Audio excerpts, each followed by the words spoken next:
Почитувани, почитувани, што ми дозволите да бидат само минути две во овие моменти, бидејќи концентрацијата се разбира ние во последно време доблесна страна, запишавме колку реченици, бидејќи не сакам да пропуштам нешто што навистина сакам да го кажам.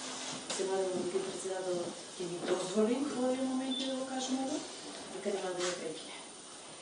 Пред граѓаните на општина Кочани имам дадена заклетва дека уредно, достоинствено и при чиста свест ќе ги застапувам нивните интереси како советник во Советот. Затоа сметам дека ово обраќање ќе не си е должност. Најпрво ќе почнам со барање за прошки извинување од сите граѓани кои што го дадоа својот глас дека бев просипал на листата на претходните избори за советници. Се извинувам затоа што не успеав многу работи да изреализирам кои им ги имав претено.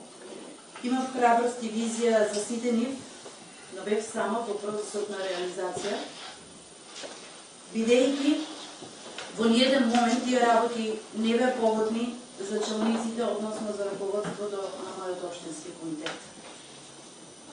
Бидејќи тие истите, водени од своите суети, понесени од моќта на функциите кои за прв пат во животот и се случија, тргнаа по патот на собствените амбиции, притоа заборавајќи ја доктрината на нашата политичка партија донесена 21 година и низините темелни вредности.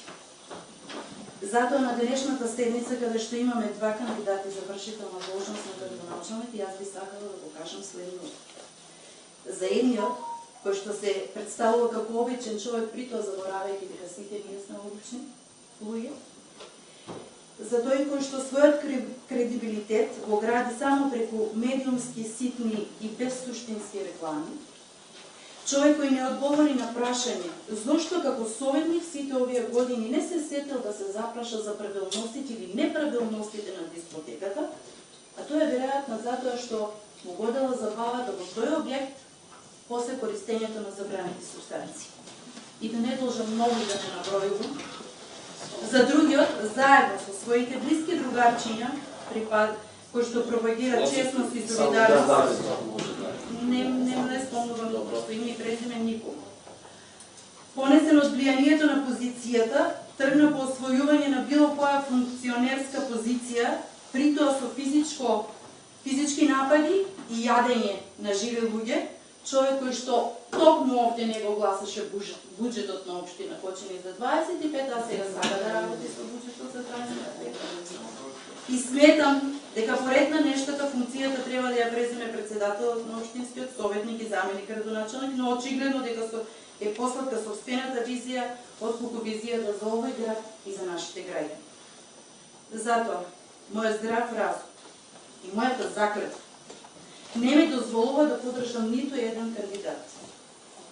Во оваа прилика, јас сакам да ја доставам мојата оставка за советник до председател.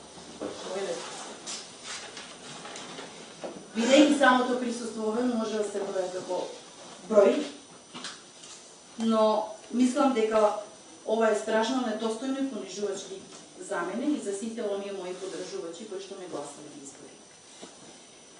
Оние кои што не ме познавате, не ме познават, може слободно да ме критикуваат, а оние кои што барем малку ме познават, знаат зашто го правам токму ова. Јас ви благодарам на сите и од овој момент и во следниот период ќе се посветам на сите кои што седите во болница од несреќата и на сите оние деца кои што треба да се вратат за нивната рехабилитација, затоа што навистина тоа им е потреба. Затоа што периодот ќе биде многу долг и многу напор. Јас ќе се борам за нив со сите мои сили и со сите мои културолошки аспекти. И никогаш нема да заборавам дека сите идеали на овој свет не се вредни колку што е солзата на едно дете. Ви благодарам на сите.